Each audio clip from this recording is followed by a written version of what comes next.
Welcome to rhythm of learning. ഇന്നത്തെ ക്ലാസ്സിൽ നമ്മൾ പഠിക്കാൻ പോകുന്നത് വൻകരകളെ കുറിച്ചാണ്. വൻകരയിൽ തന്നെ ഏഷ്യ വൻകരയെ കുറിച്ചാണ് ഡീറ്റെയിൽഡ് ആയിട്ട് ഇന്ന് പഠിക്കുന്നത് കേട്ടോ. ഇപ്പൊ ഭൂമിയുടെ ഉപരിതലത്തില് നമുക്കറിയാം ഏകദേശം മൂന്നിൽ രണ്ട് ഭാഗവും സമുദ്രമാണ് അല്ലെ. മൂന്നിൽ രണ്ട് ഭാഗവും സമുദ്രമാണ്. ആകെ ഒരു ഭാഗമാണ് എന്തുള്ളൂ, കരഭാഗം എന്ന് പറയുന്നുള്ളൂ. ആ ഭൂമിയിൽ മൊത്തം നമ്മൾ നോക്കുമ്പോ അഞ്ചെണ്ണം നമ്മള് എന്താണ്, സമുദ്രമാണ്. അപ്പൊ സമുദ്രത്തിന്റെ ക്ലാസ് നമ്മൾ എടുത്തു തുടങ്ങി. സമുദ്രമാണ്. 7 വൻകരയുണ്ട്. അപ്പൊ വൻകരകളിൽ ഏതൊക്കെയാണെന്ന് ചോദിച്ചു കഴിഞ്ഞാൽ ഏഷ്യയുണ്ട്, ആഫ്രിക്കയുണ്ട്, വടക്കേ അമേരിക്കയുണ്ട്, തെക്കേ അമേരിക്കയുണ്ട്, അന്റാർട്ടിക്കയുണ്ട്, യൂറോപ്പ് ഉണ്ട്, ഓസ്ട്രേലിയ ഉണ്ട്. ഇത്രയാണ് നമ്മൾ വൻകരകൾ എന്ന് പറയുന്നത്. അപ്പൊ എന്താ നമ്മൾ പറഞ്ഞത്?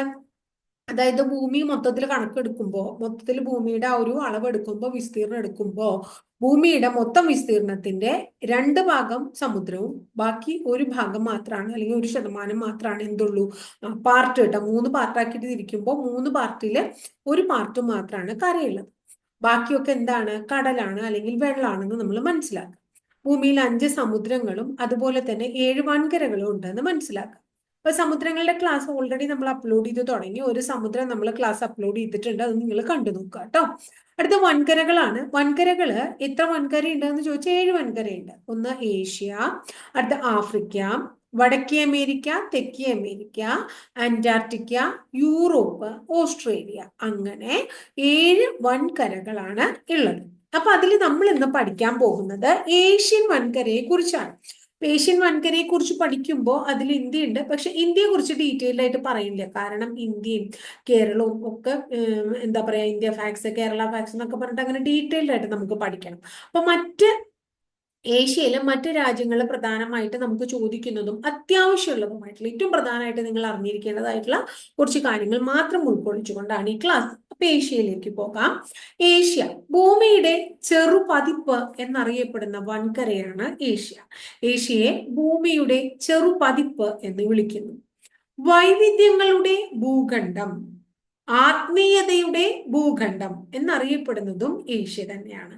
വൈവിധ്യങ്ങളുടെ ഭൂഖണ്ഡം എന്നും ആത്മീയതയുടെ ഭൂഖണ്ഡം എന്നും ഏഷ്യ അറിയപ്പെടുന്നു. മതങ്ങളുടെ വൻകര എന്നറിയപ്പെടുന്നു. പരമാവധികളുടെ വൻകര എന്നറിയപ്പെടുന്നു.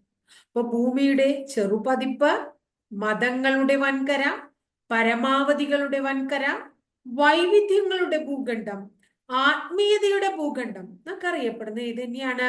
ഏഷ്യ തന്നെയാണ്. ഏറ്റവും കൂടുതൽ ജനങ്ങൾ താമസിക്കുന്ന വൻകരയാണ് ഏഷ്യ. ഏറ്റവും കൂടുതൽ ജനങ്ങൾ താമസിക്കുന്ന വൻകരയാണ് ഏഷ്യ. അതുപോലെ തന്നെ വൻകരകളിൽ ഏറ്റവും വലിയ വൻകരയും ഏത് തന്നെയാണ്? ഏഷ്യ തന്നെയാണ്. ഇനി വളരെ ഇമ്പോർട്ടന്റ് ആണ്, എവറസ്റ്റ് സ്ഥിതി ചെയ്യുന്നത് ഏത് വൻകരയിലാണ്? ഏഷ്യയിലാണ് അല്ലെ. എവറസ്റ്റ് സ്ഥിതി ചെയ്യുന്നത് ഏഷ്യയിലാണ്. ഏഷ്യയിലെ ഏറ്റവും വലിയ രാജ്യം ഏതാണ് എന്ന് ചോദിച്ചു കഴിഞ്ഞാൽ ചൈനയാണ്. ഏഷ്യയിലെ ഏറ്റവും വലിയ രാജ്യമായിട്ടുള്ള ചൈന. ചൈനയെ കുറിച്ച് നമ്മൾ ഇന്ത്യയുടെ അയൽ രാജ്യങ്ങൾ പഠിച്ചപ്പോൾ കുറേയധികം പോയിന്റുകൾ പറഞ്ഞു തന്നിട്ടുള്ളതാണ്. എന്നാലും ചെറിയ ചെറിയ കുറച്ച് കാര്യങ്ങൾ നമുക്ക് ഇവിടെയും പറയാം. ഏഷ്യയിലെ ഏറ്റവും വലിയ രാജ്യമാണ് ചൈന. ചൈന പണ്ട് കാലത്ത് കാത്തെ എന്ന പേരിലാണ് അറിയപ്പെട്ടിരുന്നത്. ചൈന പണ്ട് കാലത്ത് കാത്തെ എന്ന പേരിലാണ് അറിയപ്പെട്ടിരുന്നത്. ഏഷ്യയുടെ നാവ്, ഏഷ്യയുടെ ഗർഭപാത്രം, ഏഷ്യയുടെ ഭീമൻ എന്നൊക്കെ വിളിക്കുന്നത് ചൈനയാണ്. ഏഷ്യയിലെ ഭീമൻ, ഏഷ്യയുടെ നാവ്, ഏഷ്യയുടെ ഗർഭപാത്രം എന്നൊക്കെ വിളിക്കുന്നത് ഏതിനെയാണ്? ചൈനയാണ് അല്ലെ. UNOയില് നമ്മൾ പറയേണ്ടായി വീറ്റോ പവർ ഉള്ള ഏഷ്യൻ കൺട്രിയാണ് ചൈന അല്ലെ. UNOയില് വീറ്റോ പവർ ഉള്ള ഏഷ്യൻ കൺട്രിയാണ് ഏത്? ചൈന എന്ന് പറയുന്നത് കേട്ടോ. ഇനി ഏഷ്യയിലെ ഏറ്റവും നീളം കൂടിയ നദി ചൈനയിലെ യാങ്സി നദിയാണ്. ഏഷ്യയിലെ ഏറ്റവും നീളം കൂടിയ നദി ചൈനയിലെ യാങ്സി നദിയാണ്. അതുപോലെ തന്നെ വളരെ ഇമ്പോർട്ടന്റ് ആയിട്ടുള്ള അടുത്തൊരു ചോദ്യമാണ് മഞ്ചൂറിയൻ. കേട്ടിട്ടുണ്ടോ നിങ്ങൾ മഞ്ചൂറിയൻ? ചൈനയിലെ പുൽമേടിനെ വിളിക്കുന്ന പേരാണ് മഞ്ചൂറിയൻ.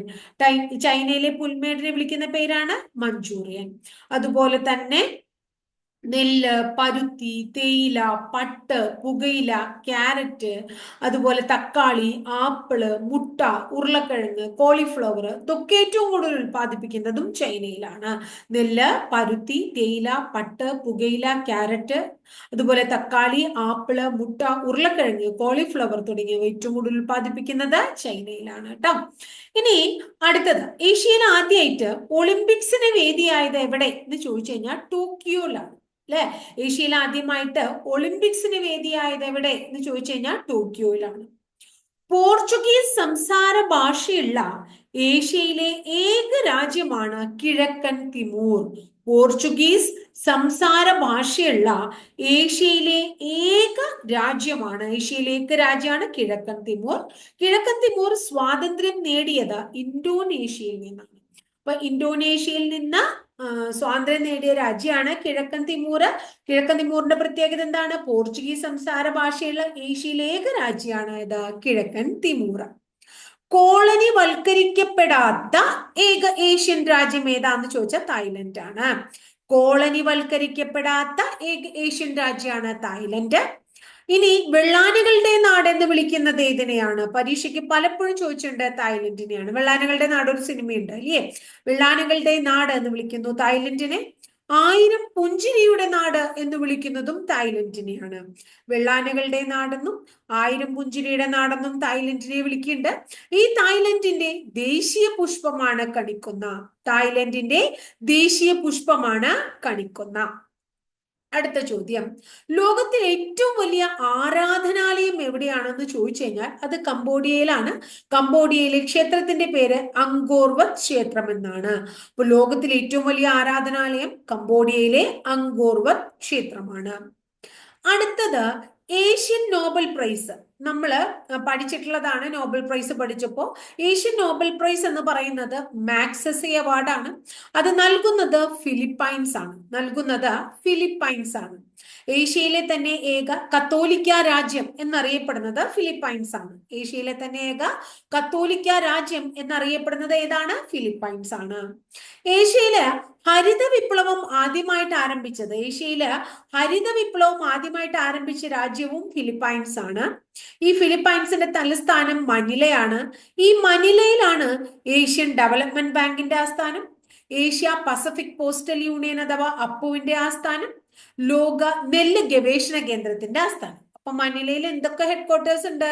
ADB-യുടെ, ഏഷ്യൻ ഡെവലപ്മെന്റ് ബാങ്കിന്റെ, ഏഷ്യ പസഫിക് പോസ്റ്റൽ യൂണിയന്റെ, അതുപോലെ തന്നെ ലോക നെല്ല് ഗവേഷണ കേന്ദ്രത്തിന്റെ ഒക്കെ ആസ്ഥാനം എവിടെയാണ്? മനിലയാണ് കേട്ടോ. ഏഷ്യയിലെ ഏറ്റവും ചെറിയ രാജ്യം ഏതാണ്? മാലിദ്വീപ് ആണ്. ഏഷ്യയിലെ ഏറ്റവും ചെറിയ രാജ്യമാണ് മാലിദ്വീപ്. മാലിദ്വീപിന്റെ പ്രത്യേകത അറിയാം. കടലിനടിയില് ക്യാബിനറ്റ് മീറ്റിംഗ് കൂടിയ ലോകത്തെ ആദ്യത്തെ രാജ്യമാണ് മാലിദ്വീപ്. വാറ്റ് ആദ്യം വാല്യൂ ആഡഡ് ടാക്സ് അഥവാ വാറ്റ് ആദ്യമായി കൊണ്ടുവന്ന ഏഷ്യൻ രാജ്യമാണ് സൗത്ത് കൊറിയ. ദക്ഷിണ കൊറിയയാണ് വാറ്റ് ആദ്യം കൊണ്ടുവന്ന ഏഷ്യൻ രാജ്യം. അതുപോലെ തന്നെ ഒപ്പിയം അഥവാ കറുപ്പ് പ്രൊഡക്ഷൻ ഉൽപാദനം ഏറ്റവും കൂടുതലുള്ള ഏഷ്യൻ രാജ്യമാണ് അഫ്ഗാനിസ്ഥാൻ. ഏതാണ്? അഫ്ഗാനിസ്ഥാൻ. പരീക്ഷയ്ക്ക് പലപ്പോഴും ചോദിച്ചിട്ടുള്ള വേറൊരു ചോദ്യം, ഏഷ്യയിലെ രോഗി ആര് എന്നുള്ളതാണ്. ഏഷ്യയിലെ രോഗി എന്നറിയപ്പെടുന്നത് മ്യാൻമറിനെയാണ്. ഏഷ്യയിലെ രോഗി മ്യാൻമർ ആണ്. അടുത്തത് മധ്യ ഏഷ്യയിലെ സ്വിറ്റ്സർലൻഡ് എന്ന് വിളിക്കുന്ന സ്ഥലമാണ് കിർഗിസ്ഥാൻ. മധ്യ ഏഷ്യയിലെ സ്വിറ്റ്സർലൻഡ് എന്നറിയപ്പെടുന്ന സ്ഥലമാണ് കിർഗിസ്ഥാൻ. നെക്സ്റ്റ് വൺ, ടൂലിപ്പ് വിപ്ലവം നടന്നത് എവിടെ എന്ന് ചോദിച്ചു കഴിഞ്ഞാലും കിർഗിസ്ഥാനിലാണ്. ടൂലിപ്പ് വിപ്ലവം നടന്നത് എവിടെയാണ്? കിർഗിസ്ഥാനിലാണ്. നെക്സ്റ്റ് വൺ, നീല ആകാശങ്ങളുടെ നാട് എന്നറിയപ്പെടുന്നത് മംഗോളിയയാണ്. നമ്മുടെ ചെങ്കിസ് ഖാനെ അറിയാം നിങ്ങൾക്ക് അല്ലെ? നമ്മൾ മെഡീവൽ ഇതൊക്കെ പഠിക്കുമ്പോൾ പഠിക്കുന്നുണ്ട്. അപ്പൊ ചെങ്കിസ് ഖാന്റെ രാജ്യം കൂടിയാണ് മംഗോളിയ. അപ്പൊ നീലാകാശങ്ങളുടെ നാട് മംഗോളിയ, ചെങ്കിസ് ഖാന്റെ രാജ്യം മംഗോളിയ, ഏഷ്യയിൽ ഏറ്റവും ജനസാന്ദ്രത കുറഞ്ഞ രാജ്യവും മംഗോളിയ. വളരെ ഇമ്പോർട്ടന്റ് ആയിട്ടുള്ള പോയിന്റ്. ഏഷ്യയിൽ വളരെ ജനസാന്ദ്രത കുറഞ്ഞ രാജ്യവും മംഗോളിയാണ്. അടുത്തത് പ്രഭാത ശാന്തതയുടെ നാട് എന്ന് വിളിക്കുന്നത് ഏതിനെയാണ്? South Korea. പ്രഭാത ശാന്തതയുടെ നാട് എന്ന് വിളിക്കുന്നത് സൗത്ത് കൊറിയ. അടുത്തത് ലെബനന്റെ തലസ്ഥാനം പരീക്ഷയ്ക്ക് ചോദിച്ചിട്ടുണ്ട്. ബെയ്റൂട്ട് ആണ് ലെബനന്റെ പ്രത്യേകത മെഡിറ്ററേനിയന്റെ മുത്തെന്നറിയപ്പെടുന്ന ഏഷ്യൻ രാജ്യം. ലെബനന്റെ തലസ്ഥാനം ബെയ്റൂട്ട്. ലോകത്തിലെ ഏറ്റവും വലിയ കരബന്ധിത രാജ്യം ഏത്? ലോകത്തിലെ ഏറ്റവും വലിയ കരബന്ധിത രാജ്യമാണ് കസാക്കിസ്ഥാൻ. ഒക്കെ ഏഷ്യൻ കൺട്രീസ് ആണ് കേട്ടോ. ലോകത്തിലെ ഏറ്റവും വലിയ കരബന്ധിത രാജ്യം കസാക്കിസ്ഥാൻ. അതുപോലെ തന്നെ പാമോയിൽ പ്രൊഡക്ഷൻ നന്നായി പാമോയിൽ പ്രൊഡക്ഷൻ ഉള്ള ഏഷ്യൻ രാജ്യം മലേഷ്യയാണ്. മലേഷ്യയുടെ തലസ്ഥാനം കോലാലംപൂർ ആണ്. പെട്രോണസ് ഇരട്ട ഗോപുരം സ്ഥിതി ചെയ്യുന്നത് എവിടെ? എന്ന് ചോദിച്ചു കഴിഞ്ഞാൽ കോലാലംപൂർ ആണ്. അതുപോലെ തന്നെ മലേഷ്യയുടെ ദേശീയ പക്ഷി ഏത് എന്ന് ചോദിച്ചു കഴിഞ്ഞാൽ വേഴാമ്പലാണ്. മലേഷ്യയുടെ ദേശീയ പക്ഷിയാണ് വേഴാമ്പൽ. അടുത്തത്, രണ്ട് കടലുകൾ എന്നർത്ഥം വരുന്ന ബഹറിനെ വിളിക്കുന്നത് പേർഷ്യൻ ഉൾക്കടലിന്റെ മുത്ത് എന്നാണ്. അപ്പൊ ബഹറിൻ എന്ന വേർഡിന്റെ അർത്ഥം രണ്ട് കടലുകൾ എന്നാണ്. പേർഷ്യൻ ഉൾക്കടലിന്റെ മുത്ത് എന്ന് വിശേഷിപ്പിക്കുന്നത് ഏതിനെയാണ്? ബഹറിനെയാണ്. അടുത്തത്, സ്വവർഗ വിവാഹത്തിന് അംഗീകാരം നൽകിയ ആദ്യ ഏഷ്യൻ കൺട്രിയാണ് നേപ്പാൾ. സ്വവർഗ വിവാഹത്തിന് അംഗീകാരം നൽകിയ ആദ്യ ഏഷ്യൻ കൺട്രിയാണ് നേപ്പാൾ. ഗ്രീൻ ഹൗസ് വാതകങ്ങളെ നിരീക്ഷിക്കാൻ ഉപഗ്രഹം അയച്ച ആദ്യ ഏഷ്യൻ കൺട്രിയാണ് ജപ്പാൻ. ഗ്രീൻ ഹൗസ് വാതകങ്ങളെ നിരീക്ഷിക്കാൻ ഉപഗ്രഹം അയച്ച ആദ്യ ഏഷ്യൻ കൺട്രിയാണ് ജപ്പാൻ. ഈ ജപ്പാനിലെ ടോക്കിയോയിലാണ് UN യൂണിവേഴ്സിറ്റിയുടെ ആസ്ഥാനം. UNOന്റെ യൂണിവേഴ്സിറ്റിയുടെ ആസ്ഥാനം ജപ്പാനിലെ ടോക്കിയോ ആണ്. ആദ്യമായി ഏഷ്യയിൽ ഒളിമ്പിക്സിന് വേദിയായതും എവിടെ തന്നെയാണ്? ടോക്കിയോയിൽ തന്നെയാണ്. ഉദയ സൂര്യന്റെ നാട് എന്നറിയപ്പെടുന്നത് ജപ്പാനെയാണ്. G7 അംഗമായ ഏക ഏഷ്യൻ കൺട്രിയും ജപ്പാനാണ്. ഉദയസൂര്യന്റെ നാടാണ് ജപ്പാൻ. G7 അംഗമായ ഏഷ്യൻ കൺട്രിയാണ് ജപ്പാൻ. ജപ്പാന്റെ പുഷ്പാലങ്കാര രീതിക്ക് ഇഗ്ബാന എന്ന് വിളിക്കുന്നു. ജപ്പാനിലെ പുഷ്പാലങ്കാര രീതിയാണ് ഇഗ്ബാന. ജപ്പാന്റെ ദേശീയ ഗാനമാണ് കിമിനഗായോ. ജപ്പാന്റെ ദേശീയ ഗാനം കിമിനഗായോ. ജപ്പാനിലെ പരമ്പരാഗത വസ്ത്രധാരണ രീതിക്ക് നമ്മൾ കിമോണ എന്ന് വിളിക്കുന്നു. ജപ്പാനിലെ പരമ്പരാഗത വസ്ത്രധാരണ രീതിയെ കിമോണ എന്ന് വിളിക്കുന്നു. അടുത്തത്, നമ്മുടെ വേൾഡിലെ തന്നെ ഏറ്റവും പഴക്കമേറിയ ബഹിരാകാശ വിക്ഷേപണ കേന്ദ്രം സ്ഥിതി ചെയ്യുന്നത് കസാക്കിസ്ഥാനിലാണ്. കസാക്കിസ്ഥാനിലെ ബൈക്കനൂർ ആണ് സ്ഥലം.